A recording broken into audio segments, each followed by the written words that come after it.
Tokyo 2004। एक आम सा घर जहां बाहर बड़े बड़े वाइट प्लास्टिक बैग्स बिखरे हुए हैं। घर से बाहर निकलते हुए कैरन फोन पर किसी से बात कर रही है। उसकी आवाज में बेचैनी है। वो कह रही है कि उसे अपनी बेटी के पास हर हाल में पहुंचना है। वो अचानक रुक जाती है। उन प्लास्टिक बैग्स के ढेर को देखकर उसे कुछ अजीब महसूस होता है। वो बैग्स हिल रहे हैं, जैसे उनके अंदर कोई सांस ले रहा हो। कैरन की नजर उन पर जम जाती है और तभी उसके ठीक पीछे एक परछाई सी उभरती है। एक सर्द भरा सन्नाटा छा जाता है। कैरन डर कर वहां से निकल जाती है। कैरन अपने बेटे के पास अमेरिका जा रही है। अगला सीन, पुलिस स्टेशन। वहां एक मेल डिटेक्टिव मौजूद है, जिसके साथ डिटेक्टिव मल्डून नई लेडी ऑफिसर की तैनाती हुई है। मल्डून के ख्वावंद की कुछ अरसा पहले मौत हो चुकी है और ये मेल डिटेक्टिव उसके काम और उसके आने से कुछ खास खुश नजर नहीं आता। तभी खबर मिलती है, जंगल में एक पुरानी कार मिली है जो महीनों से वहां खड़ी है। इन्वेस्टिगेशन के दौरान उन्हें कार के अंदर से एक एड्रेस मिलता है, वही श्रापित घर। मेल डिटेक्टिव की आंखों में खौफ उतर आता है। वो फाइल की तरफ देखकर सख्ती से कहता है, ये वही केस है। जो भी उस घर की दहलीज पर कदम रखता है, मौत उसका पीछा करती है। इससे जितना दूर रहोगी उतना बेहतर है। लेकिन मल्डून नहीं मानती। वो चुपचाप इन्वेस्टिगेशन शुरू करती है। जैसे जैसे वो पिछले 2 सालों का रिकॉर्ड खंगालती है, एक एक करके उन सब की खौफनाक कहानियां सामने आने लगती हैं जो उस घर में गए थे। हर फाइल, हर तस्वीर और हर रिपोर्ट एक ही बात की गवाह थी, जो भी उस घर में गया वो इन 2 सालों में वापस नहीं लौटा। मल्डून घर के अंदर कदम रखती है। घर का इंटीरियर पुराना है, मगर खास्ताहाल नहीं, बल्कि एक अजीब सी खामोशी में जुकड़ा हुआ है। किचन की तरफ से उसे चॉपिंग ट्रे पर कुछ काटने की टिक टिक की आवाज आती है। एमा वहां खड़ी है, बड़ी ताकीद से सब्जी काट रही है। मल्डून करीब जाती है और पूछती है, मैम, मैं पुलिस से हूं। एमा चाकू रोककर धीरे से मुड़ती है। उसकी आंखों में एक अजीब सा खालीपन है। वो सीधे मल्डून की आंखों में देखती है और धीमे कंटीले लहजे में पूछती है, क्या तुमने मेरे खावंद को देखा? वो अभी तक घर क्यों नहीं आया?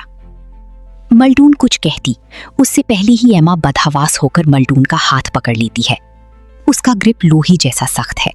वो गिड़गिड़ाती हुई कहती है, मेरी मदद करो, वो मुझे ले जाएंगे। अचानक मल्डून की नजर एमा के हाथ पर पड़ती है। एमा का हाथ पलक झपकती ही बदल जाता है। उसकी उंगलियां कटी हुई हैं और उनमें से गाढ़ा सियाह खून बह रहा है। मल्डून चीख कर अपना हाथ छुड़ाती है और पीछे हटती हुई टीवी लाउंज की तरफ भागती है। लाउंज में टीवी अपनी मध्यम रोशनी में चल रहा है। एक चेयर टीवी की तरफ रुख किए रखी है। मल्डून आगे बढ़कर चेयर घुमाती है और वहां का मंजर देखकर उसकी रूह कांप जाती है। चेयर पर एमा के पति की लाश बैठी है, जो जली हुई और कीड़ों से भरी हुई है। वो सड़ चुकी है, मगर उसकी आंखें खुली हैं। मल्डून डर की मारी चीखती हुई बाहर की तरफ भागती है। उसके कानों में एक भारी और अजीब सी घुड़घुड़ाहट गूंजती है। वो पलट कर देखती है तो उसे एक साया सा तेजी से लाउंज के अंधेरे में गुजरता दिखाई देता है। वो किसी तरह घर से बाहर निकलकर अपनी कार तक पहुंचती है और कांपते हाथों से फोन निकालकर स्टेशन को इत्तला देती है। रात का वक्त है। मल्डून सुनसान रोड पर गाड़ी ड्राइव कर रही है। उसके हाथ अभी तक कांप रही हैं।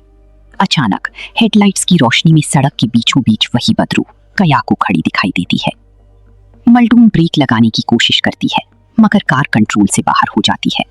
उसका दिल थम सा जाता है, क्योंकि वो जानती है कि वो अब उस श्राप की चक्रव्यूह में फंस चुकी है। कहानी 2004 में जाती है। प्रॉपर्टी डीलर पीटर स्पेंसर और उसकी बीवी नीना के घर एक बच्चा होने वाला है, मगर वो हेल्दी नहीं है।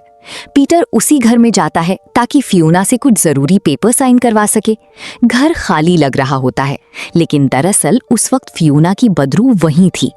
पीटर को एहसास नहीं होता कि वो अपने साथ वो श्राप घर ले आया है। पीटर के घर पहुंचने पर उसके साथ अजीब हादसे होते हैं। नहाते वक्त उसके बालों में से किसी का हाथ निकलता है और रात को फियोना की रूह उसे डराती है। अगली बार जब पीटर वापस उस घर में जाता है तो उसे वहां मिलिंडा मिलती है। मिलिंडा की नाक से बेहिसाब खून बहने लगता है और वो मर जाती है। पीटर बुरी तरह टूट जाता है और घर पहुंचकर अपनी बीवी नीना को मार डालता है और फिर खुद भी खुदकुशी कर लेता है। सीन कट होता है। अब हम देखते हैं मिस्टर मेडिसन को, जो अपनी बीवी की बिगड़ती हालत से परेशान है। उसकी बीवी का जहनी तवाजुन पूरी तरह खराब हो चुका है और वो घर के अंधेरे कोनों में किसी से बातें करती रहती है। मिस्टर मैडिसन मजबूर होकर एक डॉक्टर को घर बुलाता है। डॉक्टर जब घर में दाखिल होता है तो उसे फिजा में एक अजीब सा भारीपन महसूस होता है। वो कमरे में जाती है जहां बीवी बेड पर बैठी है। बीवी की आंखें खुली हैं मगर वो किसी खाली जगह को घूर रही है। डॉक्टर चेकअप शुरू करती है लेकिन कुछ ही पलों में वो रुक जाती है। उसकी नजर कमरे के एक कोने पर पड़ती है जहां एक साया धीरे धीरे दीवार से बाहर निकल रहा है। मिस्टर मैडिसन घबराया हुआ पीछे खड़ा है। बीवी अचानक चीखती है, वो आ गए हैं, वो तुम्हारे पीछे हैं।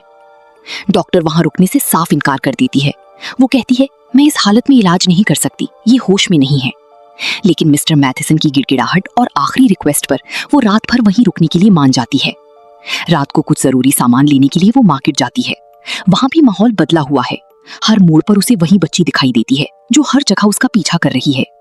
रात के अंधेरे में जब वो वापस घर पहुंचती है तो एक आदमी को घर के बाहर खड़ा देखती है।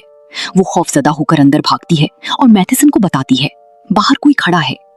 मैथिसन गुस्से और फ्रस्ट्रेशन में चीख उठता है, मैं इस सबसे तंग आ गया हूँ, ये शख्स रोज यहाँ आ जाता है।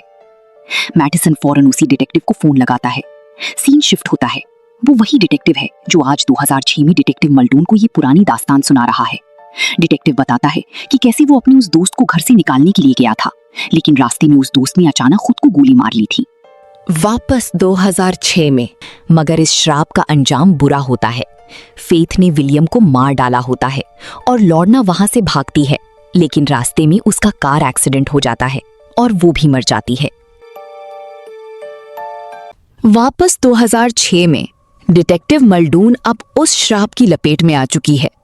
वो डिटेक्टिव विल्सन की पुरानी रिकॉर्डिंग सुनती है, जिससे पता चलता है कि फियोना जापान में एक घर में काम करती थी, जहां से वो ये श्राप अपने साथ अमेरिका लाई थी। मल्डून को अब हर जगह वो बदरूहें दिखाई देने लगती हैं। मल्डून अपने बेटे को बचाने के लिए उस घर में वापस जाती है और उसे जलाने का फैसला करती है। वो घर में पेट्रोल छिड़क कर आग लगा देती है, ये सोचकर कि श्राप खत्म हो गया। मगर ये एक भूल थी। जब वो अपने घर वापस आती है तो वो देखती है कि उसका बेटा गायब हो चुका है और उसकी जगह वही मलिंडा खड़ी है। अचानक फियोना की बदरू पीछे से आकर मल्डून के बाल पकड़ लेती है और उसे खींचकर अपने साथ ली जाती है। श्राप खत्म नहीं हुआ, बल्कि एक नए रूप में फिर से जन्म ले चुका था।